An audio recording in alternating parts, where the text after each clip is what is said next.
Ms. Macri. Thank you very much. And I wish also to thank organizers for inviting us and for providing this opportunity to speak. I wish to thank my colleagues in the panel for sharing the very insightful ideas and examples from different countries. So, colleagues, as we speak about transforming education, I think it's very difficult to underestimate the power of digital technology, and I'm sure there is a consensus in this room that it is a very powerful tool actually to transform our education systems, right? So, but I like one comparison, you know, as we speak about education, I recently heard the comparison of education system to an oil tanker. You know, so it's also huge and it is very difficult to turn, right? And it takes a lot of time actually to make this change happen. This is reality and we have to face with it, right? But again, I believe if we not just speak about this digital the transformation, but if we invest into this, the change in the system, transformation in our education systems will probably accelerate. So it's not, of course, a panacea, but again, I will stress on this. This is a very powerful tool to make that change happen. And I think the discussion paper which was presented to us today very boldly focuses on that, right? And I wish to thank the authors of this paper because they have done a great job.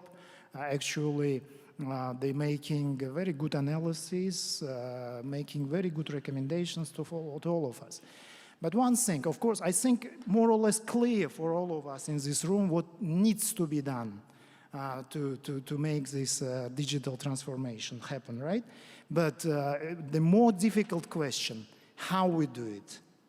And I was focusing on each speaker today, and many people spoke what needs to be done, you know, but I really heard very few ideas how we do it actually, because again, there is a consensus about the digital divide, and my colleague from Finland, Ms. Anderson, has mentioned about, you know, within the countries, within the regions, we have this. But one thing, we also have this divide, which is important in the context of education. We have this divide between generations as well.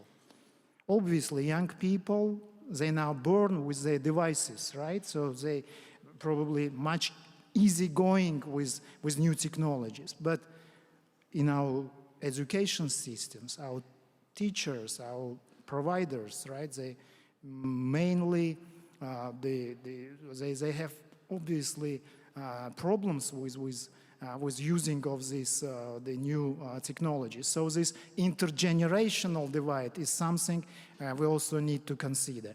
And in that sense, I think another important aspect is this lifelong learning concept.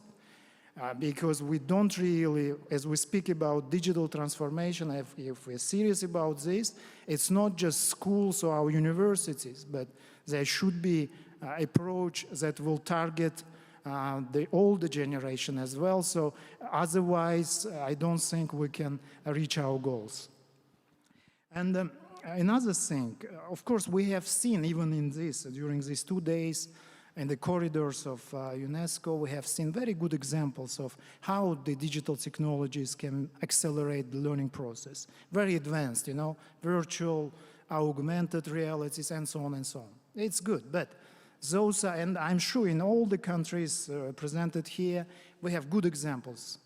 In some countries more, in some countries less, but I'm sure all of us have those good examples. But how we scale this up?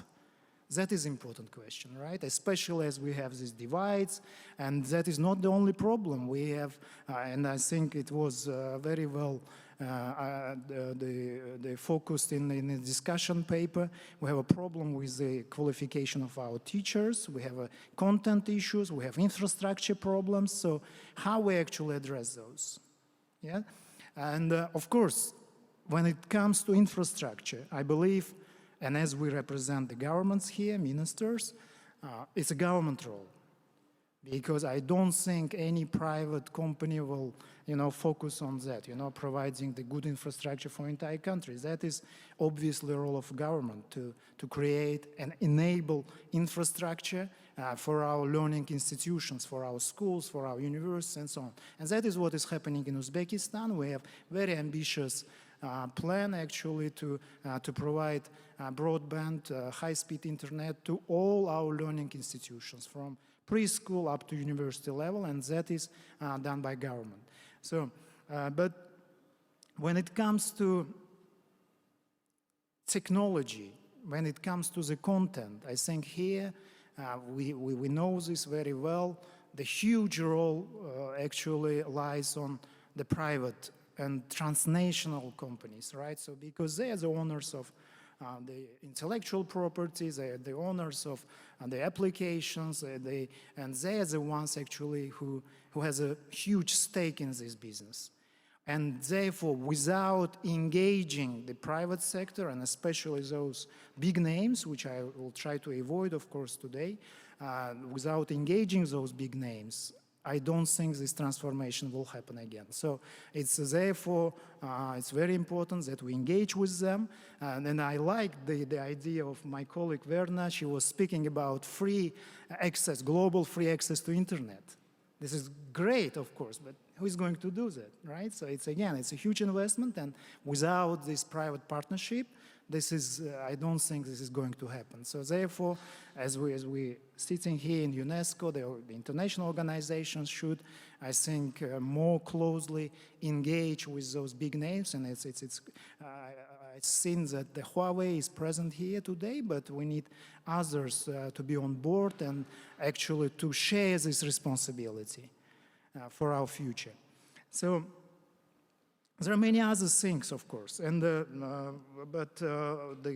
given the time limitations, I unfortunately will not be able to highlight all of those. But one example from Uzbekistan, because I represent this country here, we have very ambitious plans in our country. We want to build a digital nation, and we have our long-term strategy how we do it. And of course, it's about e-government, it's about digital economy, but a very important part in all of this plays the education, right? So, and we have in country the program which is called 1 Million Coders. And through this, the ambitious program, we aim to train at least 1 million young people in coding, right? And it's free for them to learn very basic coding skills. Government actually subsidizes this learning process, and it is not just learning, it is certified program, and with the certificates they have, I'm sure will have much easier access to find a job, which is also very important for our young people. So this is just one example I would like to share with you. There are many others, of course, but I again was inspired by different the examples which I have seen during these 2 days. And again, I wish to thank my colleagues for this. But again, I believe that if we join hands together, that the transformation of our education systems will become a reality. So thank you very much for your attention, colleagues.